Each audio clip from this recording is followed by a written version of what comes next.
Death, carnage, dismemberment, destruction, dishonor. These are some of the words that people tend to think of when we talk about war and combat. Now, unfortunately, for these returning veterans, those words become far gone, and they're faced with some bigger challenges. And most of the time, their combat and their wars start back here in America.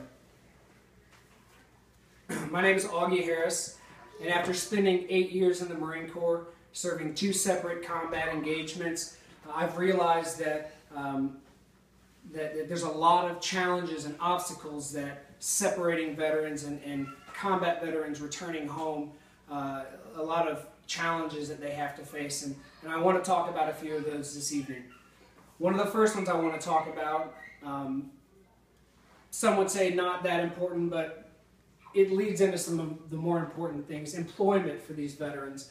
So many times they're not given the tools that they need to find gainful employment.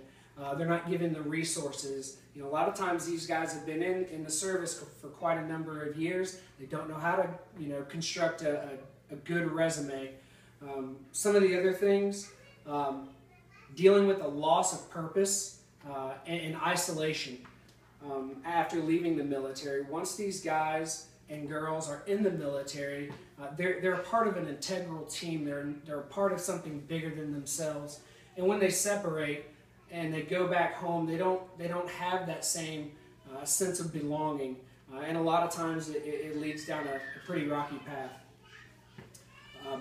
Kind of to coattail on that, a lot of these veterans, combat veterans that are returning and veterans that are separating, they're battling PTSD, which is post-traumatic stress disorder. They're also battling depression, and they're battling something a little lesser known but very prevalent, which is called TBI, which is traumatic brain injury. And we'll talk a little more about that one later. Some of the other ones are dealing with housing and financial instability. Now, I know some people think that they are financially unstable, but a lot of these veterans, when they get out, that's it. They're done with the military and they don't have any more income, and they have to again seek gainful employment. And sometimes with the instability and the trouble finding a home, they end up homeless. As far as the veteran count in the United States right now, there are 21,973,000 veterans living in America right now. Now back to some of these issues, the post-traumatic stress disorder and depression. At least 20% of the Iraq and Afghanistan veterans have PTSD or depression. And then when you factor in that traumatic brain injury, that TBI, those numbers are going to significantly climb. 50% of the veterans that have PTSD don't seek treatment for it, and only half of the ones that actually sought treatment and were diagnosed, only half of those are getting adequate treatment.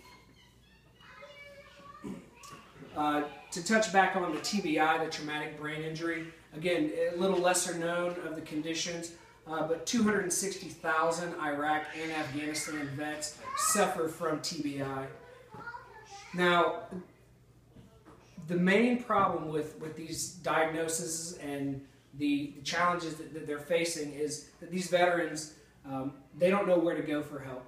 They don't know where to turn to, and they don't have the resources readily available to be able to get treatment for this. Now, the military and the government, they have implemented a few things. For example, my first combat tour, on the way back from Iraq, you go through this class. We took a ship over and a ship back. So on the way back from Iraq the first time, they put us through this 3-hour class that is supposed to be able to reacclimate you to living, in society. So you don't beat the snot out of your wife. Just learn how to not face everything with frustration and aggression. Because a lot of the times that's how you handle things, when you're in theater. Now, when that same veteran returning from combat, when they choose to separate from the military, that's a whole nother, another separate schooling that they'll have to go through.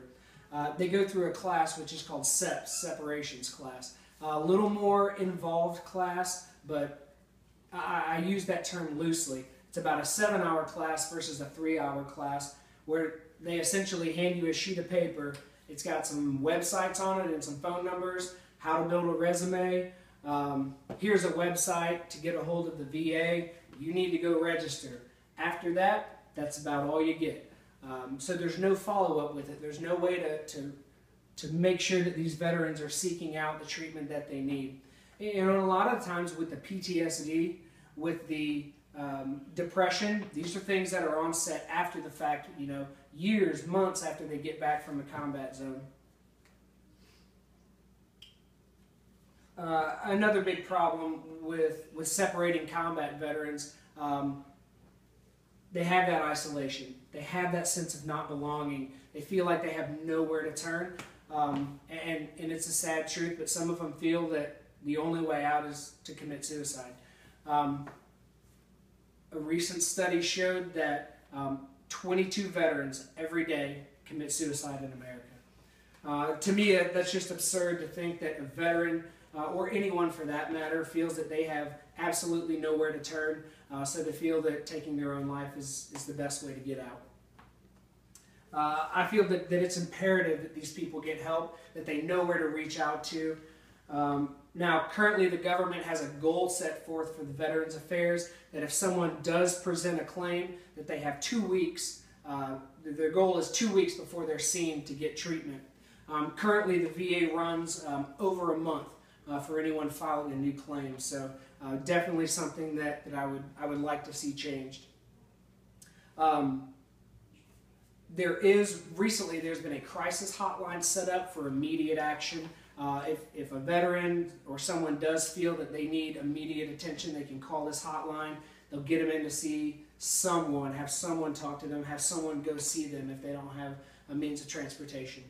So it's definitely a start.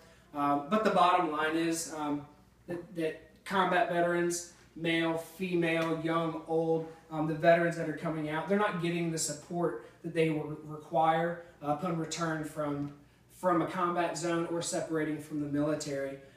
We have to put new and useful programs in place to prevent the destruction of veterans. Thank you for your time. I appreciate everyone coming. I hope you have a good night.